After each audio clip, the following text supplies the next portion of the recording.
नमस्कार. वीकेंडला बाहेर जाण्याचा प्लॅन ठरला होता, पण प्रवासात काय नेता येईल जे 4-5 दिवस टिकेलसुद्धा असा विचार चालू होता. तर बहिणीने हा पदार्थ बनवून घेऊन जा असं सांगितलं. तर मग काय लगेच बनवायला घेतलं. तर घरात काही साहित्य उपलब्ध होतं, तर त्याच्यापासूनच हा पदार्थ तयार केला. तर इथे अर्धा कप ताजे हिरवे वाटाणे घेतले, जे आता बाजारामध्ये भरपूर उपलब्ध आहे. ते मी नाही का फ्रीज करून ठेवले होते, तर ते अर्धा कप घेतले. त्यात चवीपुरती हिरवी मिरची, आलं, लसूण आणि कोथिंबीर घालून ना अशी पेस्ट तयार करायची आहे, जशी तुम्ही व्हिडिओमध्ये बघताय तशी.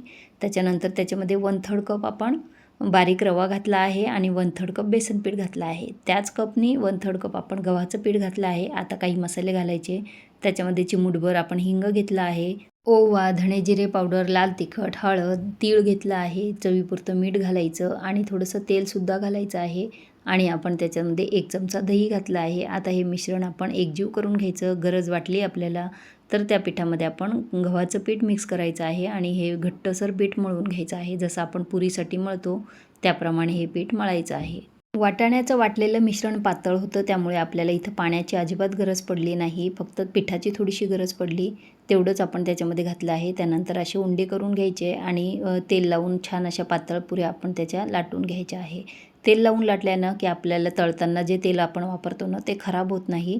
आता इथे एकदम सर्व पुऱ्या मी लाटून घेतल्या. आता तेल तापायला ठेवले आणि मध्यम गॅसवर आपण पुऱ्या तळायच्या आहे. म्हणजे छान त्या फुगतात सुद्धा आणि बराच वेळेपर्यंत अशा टम्म फुगलेल्या सुद्धा राहतात. त्यासाठी तळताना तेवढी काळजी घ्यायची की मीडियम टू लो गॅसवर आपल्याला ह्या तळायच्या आहे. हे बघा किती छान, तुम्हाला बघूनच कळत असेल की किती छान असं टेक्स्चर आलं आहे आणि वरचं पापुद्र जे आहे त्याचं छान असं कुरकुरीत झालं आहे आणि पातळ पुरी आपण लाटली आहे. खूप जास्त जाडसुद्धा नाही. आणि ह्या पुऱ्यानं तुम्ही 4-5 दिवस असं प्रवासात लांबच्या प्रवासाला जात असाल ना तर घेऊन जा. त्याच्याबरोबर कोणतीही सुकी भाजी तुम्ही घेऊन जाऊ शकता. आज मी बटाट्याची भाजी केली, त्याच्याबरोबर हे दोघांचं कॉम्बिनेशन खूप छान लागतं. रेसिपी आवडली तर लाईक, शेअर, सबस्क्राईब करा. धन्यवाद.